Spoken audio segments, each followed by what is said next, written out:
नमस्कार, मैं निशा मिश्रा और आप देख रहे हैं संस्कृति टीवी। दोस्तों, क्या आप भी रामायण के उस दृश्य को देखकर हैरान थे जहां लक्ष्मण की मूर्छित होने की खबर सुनकर उर्मिला परेशान होने की बजाय हंसने लगी थी? यदि हाँ, तो आइए इस वीडियो में जानते हैं कि आखिर क्यों उर्मिला उस स्थिति में हंसने लगी थी।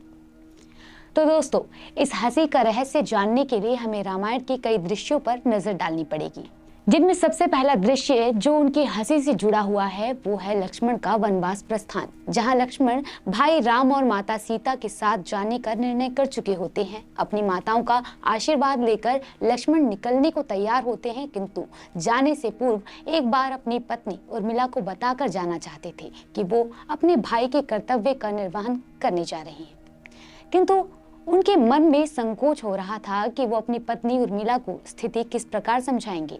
किंतु जैसे ही वो उर्मिला के कक्ष में पहुंचे थे तो वो उर्मिला को देख चकित रह गए थे, क्योंकि उर्मिला आरती की थाल लिए उनके समक्ष खड़ी रहती हैं और लक्ष्मण से कहती हैं कि आप मेरी चिंता मत कीजिए, आप अपने भ्राता की सेवा करिए, क्योंकि इस समय मेरा सबसे बड़ा धर्म है कि आपकी सेवा में कोई बाधा ना आए, इसलिए मैं आपके साथ आने का हट भी नहीं करूंगी। ये सुनकर लक्ष्मण कहते हैं कि तुमने तो मेरा सारा संकोच ही दूर कर दिया।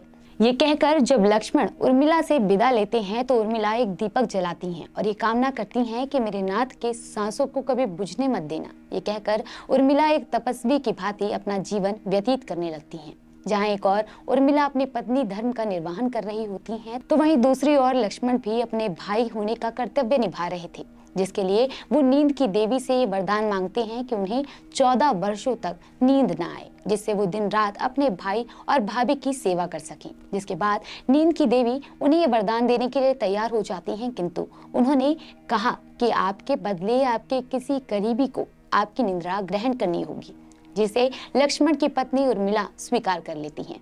और अब बताते हैं उर्मिला की हंसी का रहस्य, जिसका दृश्य मेघनाथ और लक्ष्मण के युद्ध के समय वर्णित मिलता है। जब युद्ध के दौरान लक्ष्मण मूर्छित हो जाते हैं, साथ ही उर्मिला की निद्रा भी टूट जाती है, जिसके बाद हनुमान जी संजीवनी बूटी लेने जाते हैं, किंतु वापसी में अयोध्या से जब वो गुजर रहे होते हैं तब हनुमान जी को राक्षस समझकर भरत उन पर तीर से हमला कर देते हैं, जिससे बजरंगबली नीचे गिर जाते हैं।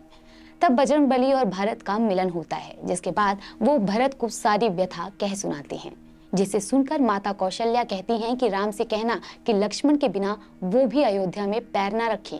जबकि दूसरी ओर माता सुमित्रा हनुमान जी से कहती हैं कि राम जी से कहना अभी भी मेरा दूसरा पुत्र शत्रुघ्न मेरे पास है और अगर जरूरत पड़ी तो मैं उन्हें भी वहां भेज दूंगी।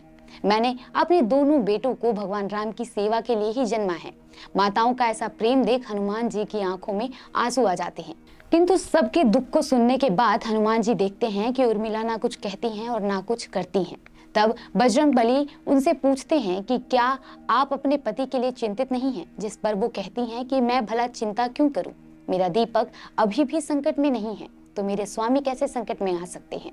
ये कहकर वो हंसते हंसते वहां से चली जाती हैं, जिसे देख पहले तो सभी हैरान रह जाते हैं, किंतु जब बजरंगबली संजीवनी लेकर आते हैं, लक्ष्मण के प्राण बचा लेते हैं, तो सभी को उर्मिला की दृढ़ता और उसके पत्नी धन की शक्ति पर विश्वास हो जाता है।